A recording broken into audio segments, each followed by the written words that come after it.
Right, here we go. Aldershot to North Camp. Now this one I find quite interesting. It is my job, so you'll have to excuse me. All right. Now, we've been to Aldershot. You've discovered what a delight it is. And you've come back, probably run away. And you've decided I'll go slightly better and go to North Camp. I mean, it's a close call, that one, isn't it? So we're coming back from Aldershot on the A325. And this time we're going to go right through towards the A3011.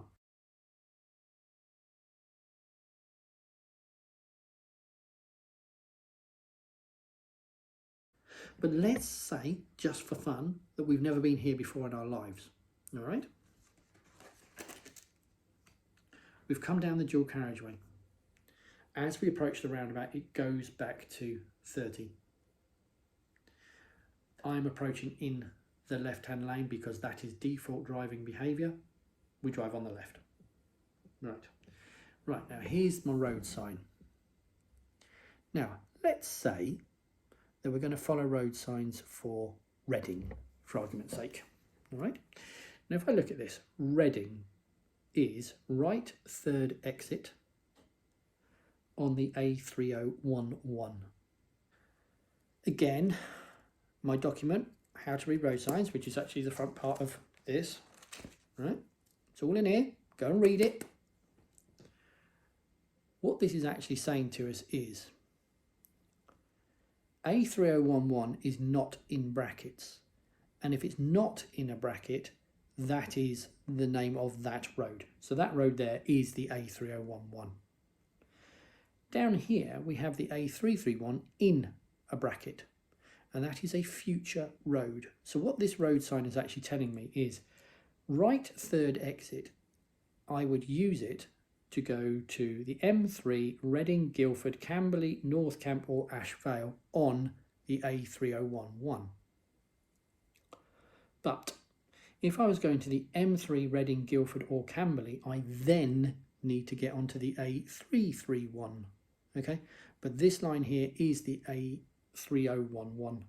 So I now know my three pieces of information, remember, are I want to be going, how do I treat it? Is it left, ahead or right?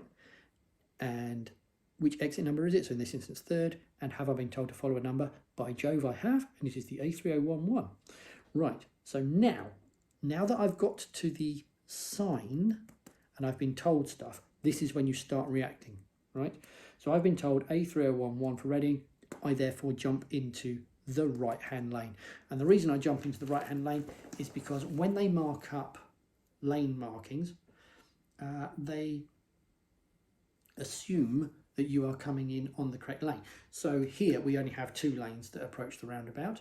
So they will assume if I'm turning right that I will approach in the right-hand lane.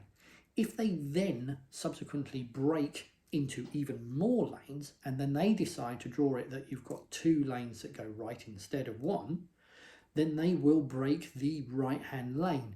Therefore, if you make sure that you are approaching in the right-hand lane, then if it then breaks into two, you just pick the left of the two. Very simple.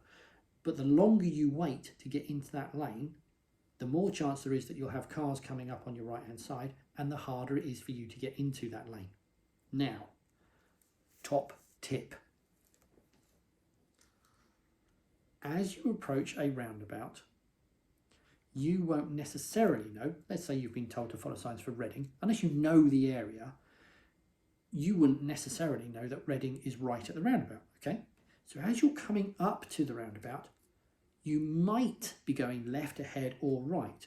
So therefore it will give you a big benefit to know who's in the lane to your right. And if I had cars overtaking me on the approach to the roundabout and I might need the right-hand lane, I would actually slow down or speed up a little bit so that I have a hole to the side of me on my right. Yeah. So I might let those cars go. So as I'm approaching the roundabout, I'm thinking, right, I don't know which lane I'm going to go into. It's the right one, check in. But I'm pretty damn sure there's no car there anyway because I've deliberately kept that bit of road clear.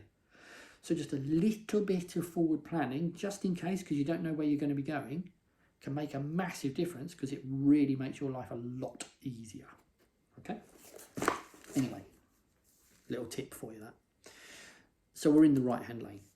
Now I come up here, we've got this road sign. It's not really telling me anything, right? Just telling me about the Holiday Inn and things. But I'm in the right-hand lane. Again, we're starting to get up arrows because it's traffic light controlled. Then here, you can see this road sign. And we can see here, excuse me, you can see here that you've got 2 lanes marked as A3011. So we're coming in on the right-hand lane, and you can see here it breaks into 2. And 3011 is in lanes 3 and 4, if we number the 1, 2, 3, 4. So therefore I just get into that lane. You all right? And I just follow it. So now I'm just following this lane. Whoops, I've gone and dropped down. So follow this lane. So I'm in lane 3. Now I've been told it'll go there. So happy days. And then now following this, I'm still in lane 3.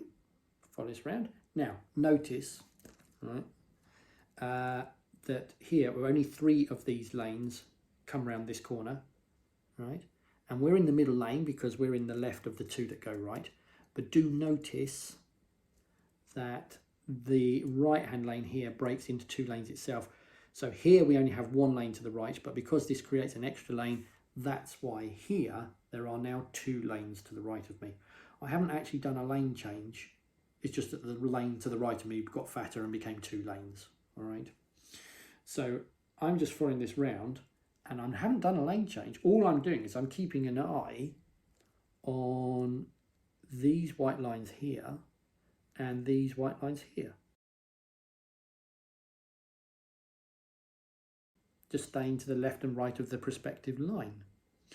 And as I come round here, I'm just counting my X's off, so I had 1 over there. This is number 2. Follow it round, Q.